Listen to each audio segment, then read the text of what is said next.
Welcome everyone. Today we'll have a new Necromancer build guide. Looking behind me, I'm demonstrating some cool combos and also tricks I have discovered with Necromancer, which deals tremendous damage. Yes, you can see I'm dealing over 6 million damage at level 74. And just to show you guys my gears, they're very crappy. They're so basic you can pick them up pretty much everywhere. And they're not legendaries, they're not ready, I don't have any idols, I don't have any blessings. I'm only level 74 and doing over 6 million damage. Now on my second look as a props the video, if you look closely, one of the highest damage was 10 million damage. Yes, this is just the dummies. Of course, if you fight other monsters, your damage will be reduced because of their resistance, but you can still crit for massively using this combo. So this particular demonstration will show you how you can deal for hundreds of thousands of damage, and using our combo you can then deal millions of damage, and then how you can potentially 10 times your damage using the right combo. So here I'm trying to use the combos against the boss, but in practice this can be a little harder to execute, so I was able to pretty much one-shot the boss before the mechanics for the level 90 and also for 100 corruptions. So I have been testing this combo a little bit by switching up the rings, by absorbing more minions and also dealing even more damage using the combinations I'll demonstrate to you guys. And you can see while level 75 I was fighting a corruption 100 boss. We didn't take that long to take it down, and I don't think, the combination it's that hard to practice as long as you know the method. Now for those of you that are looking for the endgame build for the setup I'm currently using, my friend Warlock has suggested to consider using the Reach of Grave, because this one will give us more minion narcotic penetration. Together with casting speed and also bow damage, this can be one of the ideal setup together with the catalyst to give us even more defensive and also more offensive potential. So on the second part of the video guys, we'll look into this updated guide inspired by my friend Warlock. So coming over to the first part of the guide, I really want to show you guys this rotation and combination with the Necromancer. So what is happening is our concept with the Wraith Lord is that this will be absorbing minions and gaining 10 spell damage for 10 seconds. And this can be sustained indefinitely if we're considering to use the cycle of Perchitance, which allows us to summon more zombies, and the zombie will be revived.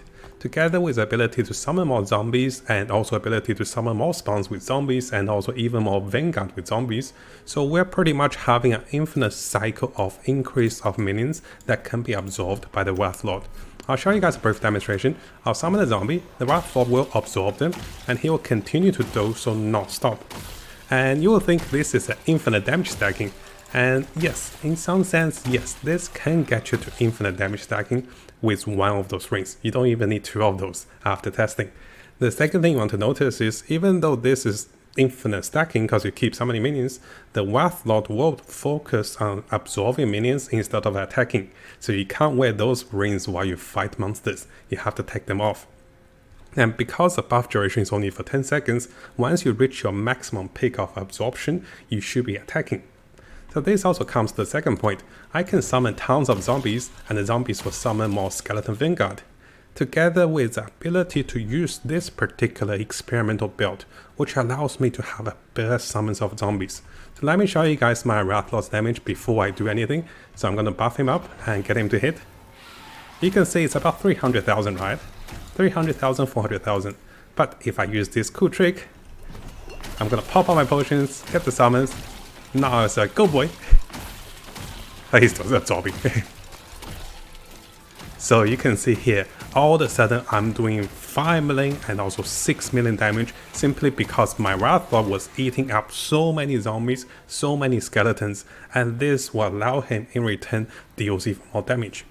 So the combination I want to share with you guys is, the first combination is simply summoning some zombies and also skeletons before you fight anything, and this will give him a huge damage boost. After that, if you want to have a burst potential, having the experimental belt that allows you to summon zombies, together with 6 additional potions, means you will be getting over 300 bonus spell power for your Wraith Lord. And finally, if you use my final trick, you can recycle those summoned monsters. Now this gets a little out of hand, simply because the Wraith Lord, as you saw in the replay, he will continue to absorb minions instead of attacking, and that is the only downside with this incredible combo. Now I want to say a big thank you to RNZ because he was teaching me a lot with the Necromancer, sharing me his concepts and very patient with me because in our previous videos I didn't stress out this particular combo. And he mentioned I should be trying this out myself and reach the best potential for the Necromancer using this particular combo. Now if you guys are interested, I'll be attaching a replay demonstrating me using this combo. And during the time I was trying with 2 rings. You don't need 2 rings guys, just 1 ring will do. And I was panicking with the rings, I even dropped some of them. So you can see my finger work and also my macros are not the best. But you get the concept. The concept is to absorb tons of minions, pop the potions and even absorb more minions and then deal tremendous damage. So definitely check out the replays for those rotations. Now coming over to the second part of the video, which will be looking at the updated version of the endgame build. Now my friend RNZ has said he can easily do 300-400 corruption, and I do believe this particular setup can easily take you over 500 to 1000 corruption, and you can be farming comfortably in those range. So one of the biggest change we had compared to my previous build is that we have decided to look into the Reach of the Grave. I really like this particular round simply because this will provide us with more minion spell damage. Together with minion cast speed, which is incredibly good for the Wraith Lord, we also have the casting speed itself, minion spell damage, and also narcotic penetration for the minions that is. Together with having the chairs with more health and also plus 4 rank to summoning Wrath, you can be looking at more points for your Wrath Lord. And this will allow them to do even more damage and also having even high HP. Now a majority of the other items are not really changed compared to a previous build. You will be looking for this particular build. Ideally you want rank 6 on summoning 6 zombies. But if you're like me, if you happen to have found the 5 zombies, that's already pretty good, right? Tier 6. And you do want the implicit for the build to have 6 potions, because having more potions means you get more zombies. Now most of the other FXs for the build are very similar. We're looking into more resistance and also more health, inspired by RNZ, because he said with more health you get more warding, and he was reaching over 15,000 warding. The blessings are pretty straightforward. We will be getting critical avoidance and you can consider getting more minion damage. But for this particular setup, you're looking at over 1400 minion necrotic damage, which is pretty incredible. With a lot of health and over 15,000 warding, this can definitely take you through the endgame. Now a small update over here, I have also changed my skill set into the transplant. Now previously I was using skeleton minion summons, and what I have realized is the transplant is more defensive. During the time you can see I'm only level 76 and my warding is not that high. Having transplant allows me to have additional armor and also reduce damage taken. One of my favorite thing with transplant is the ability to have haste. I like to blink around and I like to move fast on my characters. So, after considering, I will go with a transplant to have additional haste and also damage reduction over summoning skeleton mages and also to be able to blink through terrains. It is still possible to blink through terrains with transplant. It is not as great, but in comparison, I'll prefer transplant over the summoning skeleton mages as a utility spell. Now in terms of loot filters, I'll be working on the loot filter and updating the loot filters for you guys after making this video. And after this video guys, if you're interested in the Necromancer, I'll be posting my pre-cycle Necromancer, how I can level up to level 80 really fast. And that build does not involve any unique item. And one of the downside of going with a Wrath Lord build before you get to level 65 is that you cannot use a build. The build will not function very well and you'll have trouble killing monsters.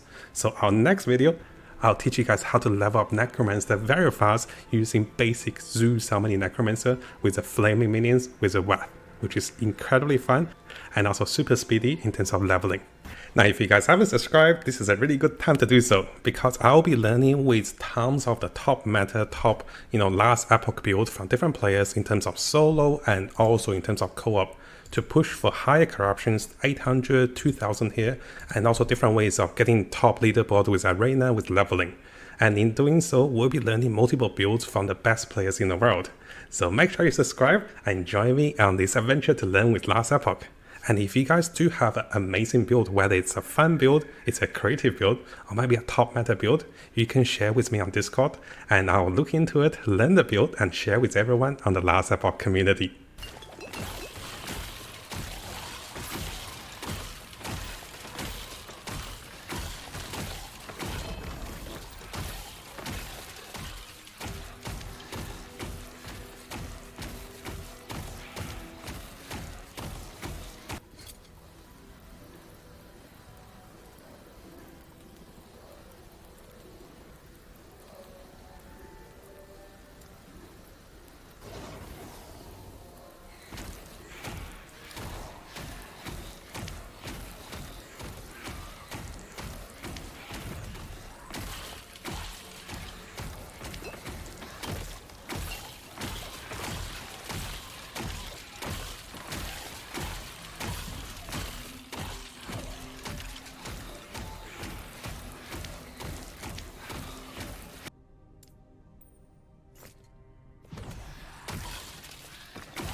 a mercy. Behold, the rage of winter. I did what I must.